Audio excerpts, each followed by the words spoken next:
ಯೋಗ ಬಂಧುಗಳಿಗೆ, ಆಧ್ಯಾತ್ಮಿಕ ಬಂಧುಗಳಿಗೆ ನಮಸ್ಕಾರ. ನಾವು ಈ ದಿನದಿಂದ ಮಹರ್ಷಿ ಪತಂಜಲಿ ಪ್ರಣೀತ ಅಷ್ಟಾಂಗ ಯೋಗಗಳ ಬಗ್ಗೆ ತಿಳಿದುಕೊಳ್ಳುತ್ತಾ ಇದ್ದೇವೆ. ಈ ದಿನ ಚಿತ್ತ ಏಕಾಗ್ರತೆ, ಯಮಗಳು ಎಂಬ ವಿಷಯಗಳ ಬಗ್ಗೆ ಬಹಳಷ್ಟು ವಿಚಾರಗಳನ್ನು ತಿಳಿದುಕೊಳ್ಳಲು ಪ್ರಯತ್ನಿಸೋಣ.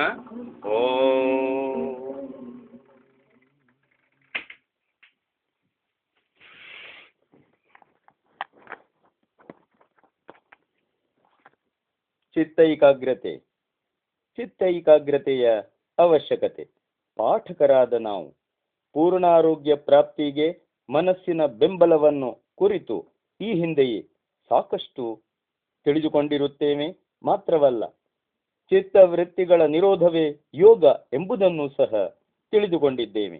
ಈಗ ಇನ್ನೂ ಸ್ವಲ್ಪ ಆಳಕ್ಕಿಳಿದು ಚಿತ್ತವೃತ್ತಿಗಳ ನಿರೋಧವೆಂದರೇನು ಎಂಬುದರ ಬಗ್ಗೆ ವಿವೇಚಿಸಲು ಪ್ರಯತ್ನಿಸೋಣ. ಚಿತ್ತವನ್ನು ಯೋಗ ದರ್ಶನ ಭಾಷ್ಯಕಾರರಾದ ಮಹರ್ಷಿ ವ್ಯಾಸರು ಒಂದು ನದಿಗೆ ಹೋಲಿಸಿದ್ದಾರೆ.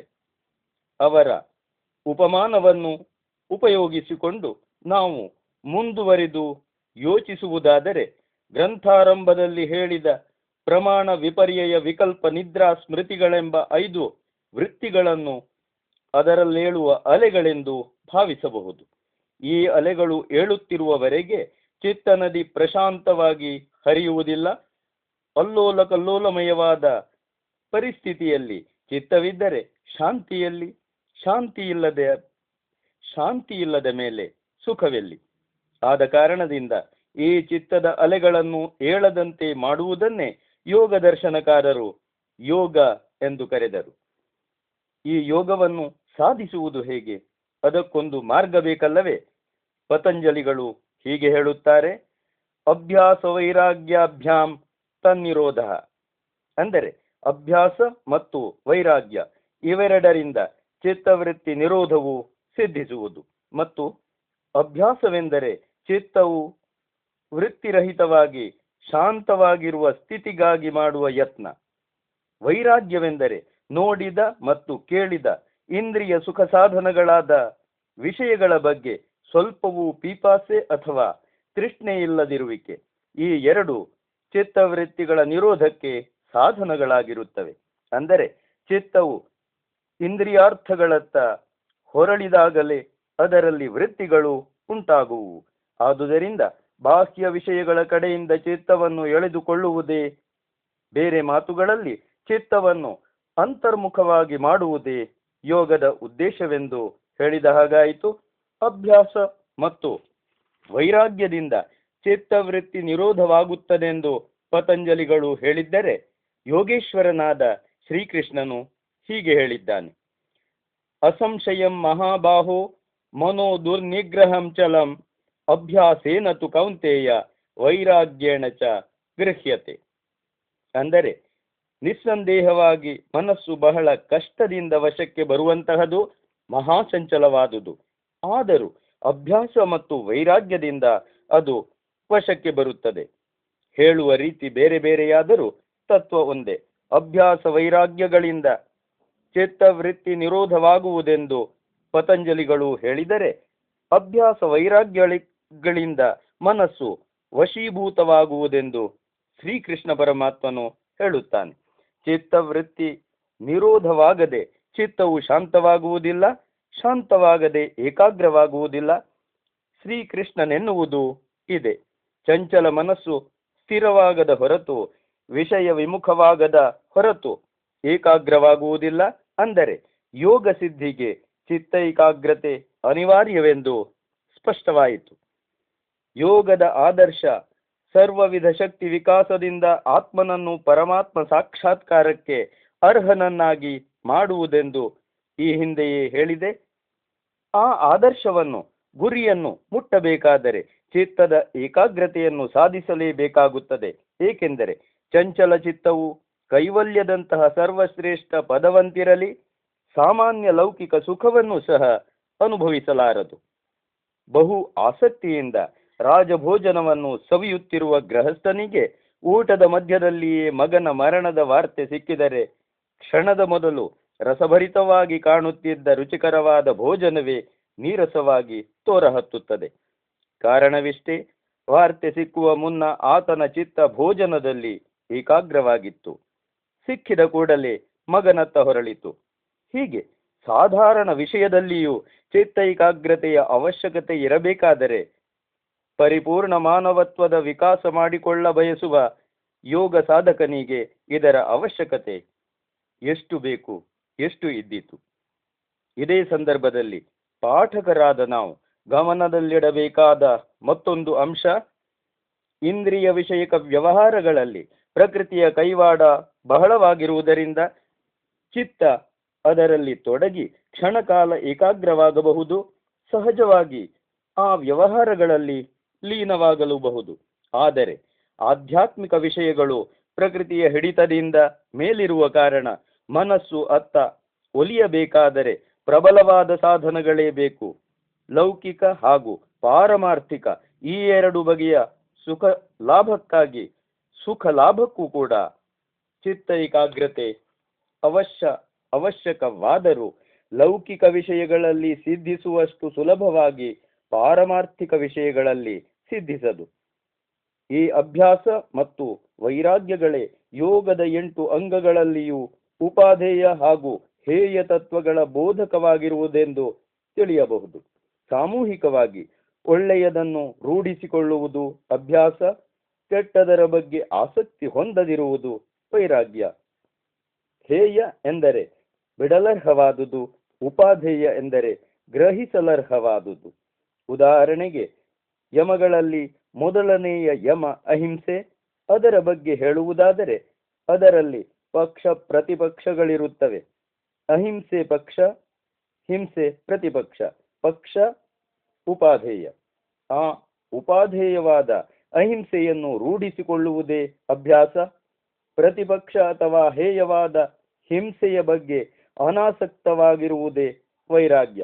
ಹೀಗೆ ಪ್ರತಿಯೊಂದು ತತ್ವಕ್ಕೂ ಪಕ್ಷ ಪ್ರತಿಪಕ್ಷಗಳನ್ನು ಕಂಡುಹಿಡಿದು ಅಭ್ಯಾಸ ವೈರಾಗ್ಯಗಳನ್ನು ಅನ್ವಯಿಸಿಕೊಳ್ಳುತ್ತಾ ಹೋದರೆ ಯೋಗ ಸಾಧಕನು ನಿಸ್ಸಂದೇಹವಾಗಿ ಪ್ರಗತಿಯನ್ನು ಸಾಧಿಸಿ ತನ್ನ ಗುರಿಯಾದ ಸರ್ವಮುಖ ವಿಕಾಸವನ್ನು ಮುಟ್ಟಿ ಪರಮಾತ್ಮ ಸಾಕ್ಷಾತ್ಕಾರವನ್ನು ಮಾಡಿಕೊಳ್ಳುತ್ತಾನೆ.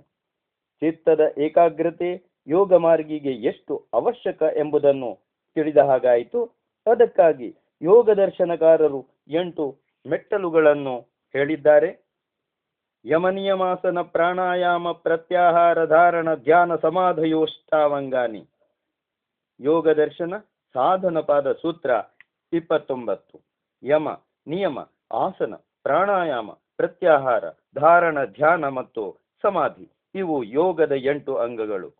ಈ 8 ಮೆಟ್ಟಲುಗಳನ್ನು ಹತ್ತುವ ಸಲುವಾಗಿ ಪಕ್ಷ ಪ್ರತಿಪಕ್ಷಗಳ ಬಗ್ಗೆ ಅಭ್ಯಾಸ ವೈರಾಗ್ಯಗಳನ್ನು ರೂಢಿಸಿಕೊಂಡು ಚಿತ್ತವನ್ನು ಏಕಾಗ್ರಗೊಳಿಸಲು ಎಲ್ಲ ದಿಕ್ಕುಗಳಲ್ಲಿಯೂ ಹರಿದು ಹಂಚಿ ಹೋಗುವ ಮನಃಶಕ್ತಿಯನ್ನು ಏಕೀಕರಿಸಿ ಸಂಚಯಿಸಲು ಪ್ರಯತ್ನಿಸಬೇಕು. ಯೋಗದ ಮೊದಲನೆಯ ಅಂಗ ಯಮ. ಯಮಗಳು 5 ಇರುತ್ತವೆ. ಅವುಗಳು ಯಾವುದೆಂದು ತಿಳಿಯುವ ಮುನ್ನ ಚಿತ್ತವನ್ನು ವ್ಯಗ್ರಗೊಳಿಸುವ, ಚಂಚಲಗೊಳಿಸುವ ದುಃಖಕ್ಕೆ 2 ಬಗೆಯ ಕಾರಣಗಳಿರುತ್ತವೆ ಎಂಬುದನ್ನು ಅರಿಯುವುದು ಅವಶ್ಯಕ.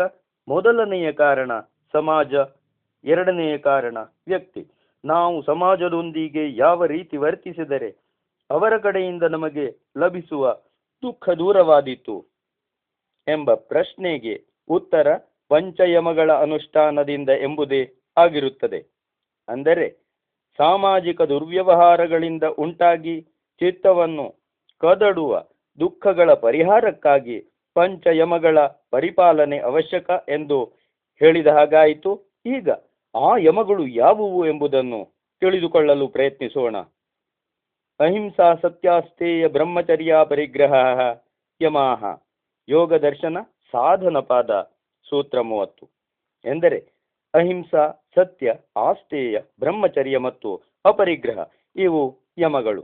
ನಿಜವಾಗಿ ನೋಡಿದರೆ ಇವುಗಳ ಅನುಷ್ಠಾನದಿಂದ ಯೋಗದ ಪರಮಾವಧಿಯನ್ನು ಮುಟ್ಟುವ ಯೋಗ್ಯತೆಯುಂಟಾಗಿ ಬ್ರಹ್ಮಾನಂದವು ಪ್ರಾಪ್ತವಾಗುವುದಾದರೂ ಇವುಗಳ ಫಲ ಕೇವಲ ಪಾರಲೌಕಿಕವೇ ಅಲ್ಲ, ಐಹಿಕ ಶಾಂತಿ ಸಾಮ್ರಾಜ್ಯದ ದೃಢವಾದ ತಳಹದಿಯೂ ಈ ಯಮಗಳೇ ಆಗಿರುತ್ತವೆ ಎಂಬುದನ್ನು ಕಿಂಚಿತ್ತಾದರೂ ಸಂದೇಹವಿಲ್ಲದೆ ಹೇಳಬಹುದು. ಪರಮ ಸಾರ್ವಭೌಮ ಧರ್ಮದ ಆಧಾರವು ಈ ಪಂಚಯಮಗಳೇ ಆಗಿರುತ್ತವೆ. ಮಾನವ ಸಮಾಜ ಮಾನದಿಂದ ಶಾಂತಿಪೂರ್ವಕವಾಗಿ ಬಾಳಬೇಕೆಂದು ಬಯಸುವುದಾದರೆ ಈ 5 ಯಮಗಳನ್ನು ತ್ರಿಕರಣ ಶುದ್ಧಿಪೂರ್ವಕವಾಗಿ ಪಾಲಿಸಲೇಬೇಕು. ಸಾಮಾಜಿಕ ಶಾಂತಿಯಿಲ್ಲದೆ ವ್ಯಕ್ತಿಗತ ಸುಖದ ಕಲ್ಪನೆ ಕನಸಾಗಿಯೇ ಉಳಿದು ಹೋಗುವುದು. ಆದುದರಿಂದ ಪತಂಜಲಿ ಮುನಿಗಳು ಮುಂದುವರೆದು ಈ ರೀತಿ ಹೇಳುತ್ತಾರೆ: ಜಾತಿ ದೇಶ ಕಾಲ ಸಮಯಾನವಚ್ಛಿನ್ನಾ ಸಾರ್ವಭೌಮ ಮಹಾವ್ರತಂ. ಯೋಗ ದರ್ಶನ ಸಾಧನಪಾದ 31ನೇ ಸೂತ್ರ. ಈ ಅಹಿಂಸೆ, ಸತ್ಯ, ಆಸ್ತೇಯ, ಬ್ರಹ್ಮಚರ್ಯ, ಅಪರಿಗ್ರಹ ಎಂಬ 5 ಯಮಗಳಿಗೂ ಜಾತಿ ದೇಶ ಕಾಲ ಸಮಯ ಇವುಗಳು ಅವಚ್ಛೇದಕವಾಗುವುದಿಲ್ಲ. ಅವುಗಳನ್ನು ಸರ್ವಭೂಮಿಗೂ ಅನ್ವಯಿಸುವ ಮಹಾವ್ರತವೆಂದು ತಿಳಿಯಬೇಕು. ಸ್ವಲ್ಪ ವಿವರಣೆ ಅವಶ್ಯಕ. ಬೆಸ್ತನಿಗೆ ಮೀನು ಹಿಡಿಯುವುದರಲ್ಲಿ ಹಿಂಸೆಯಿಲ್ಲ, ಬೇರೆ ಜಂತುಗಳನ್ನು ಪೀಡಿಸಿದರೆ ಮಾತ್ರ ಹಿಂಸೆ. ಇದು ಜಾತ್ಯಾವಚ್ಛಿನ್ನವಾದ ಅಹಿಂಸೆ. ತೀರ್ಥಕ್ಷೇತ್ರದಲ್ಲಿ ಕೊಲ್ಲುವುದಿಲ್ಲ, ಬೇರೆ ಕಡೆ ಕೊಲ್ಲುವೆ ಎನ್ನುವುದು ದೇಶಾವಚ್ಛಿನ್ನವಾದ ಅಹಿಂಸೆ. ಚತುರ್ದಶಿಯ ದಿನ ಕೊಲ್ಲುವುದಿಲ್ಲ, ಬೇರೆ ದಿನ ಕೊಲ್ಲುವೆ ಎನ್ನುವುದು ಕಾಲಾವಚ್ಛಿನ್ನವಾದ ಅಹಿಂಸೆ. ದೇವತಾರ್ಚನೆ ಹಾಗೂ ಬ್ರಹ್ಮ ಭೋಜನಕ್ಕಾಗಿ ಮಾತ್ರ ಕೊಲ್ಲುವೆ, ಬೇರೆ ಸಮಯದಲ್ಲಿ ಕೊಲ್ಲೆನು ಎಂಬುದು ಸಮಯಾನವಚ್ಛಿನ್ನವಾದ ಅಹಿಂಸೆ. ಆದರೆ ಇದಾವುದು ಪೂರ್ಣವಾದ ಅಹಿಂಸೆಯಲ್ಲ. ಇದೆಲ್ಲ ದೇಶ, ಜಾತಿ, ಕಾಲ, ಸಮಯ ಈ ದೃಷ್ಟಿಗಳಿಂದ ಅವಚ್ಛಿನ್ನವಾದ, ಅಂದರೆ ಕತ್ತರಿಸಲ್ಪಟ್ಟ ಅಹಿಂಸೆಯೇ ಆಗಿರುತ್ತದೆ. ಇಂತಹ ಊನವಾದ ಅಹಿಂಸೆಯನ್ನು ಪತಂಜಲಿಗಳು ಒಪ್ಪುವುದಿಲ್ಲ. ಇದೇ ರೀತಿ ಸತ್ಯ ಮೊದಲಾದ ಇತರ ತತ್ವಗಳ ವಿಷಯದಲ್ಲಿಯೂ ತಿಳಿದುಕೊಳ್ಳಬೇಕು. ಇನ್ನು ಮುಂದಿನ ಸಂಚಿಕೆಗಳಲ್ಲಿ ಒಂದೊಂದೇ ಯಮವನ್ನು ತೆಗೆದುಕೊಂಡು ವಿವೇಚಿಸಲು ಪ್ರಯತ್ನಿಸೋಣ. ಓಂ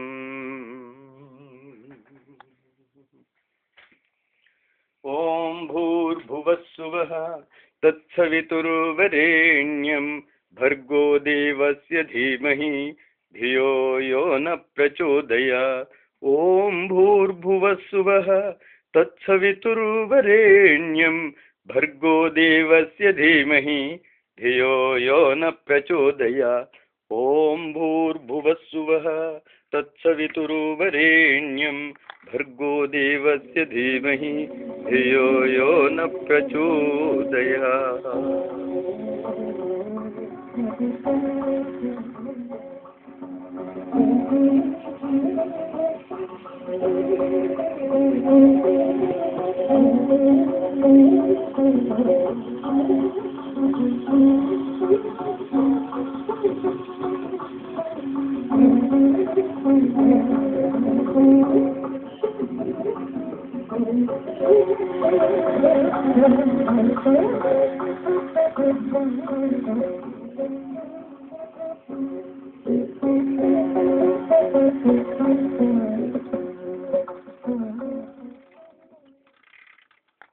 ಸರ್ವರಿಗೂ ಶುಭಮಸ್ತು. ಓಂ ಶಾಂತಿ.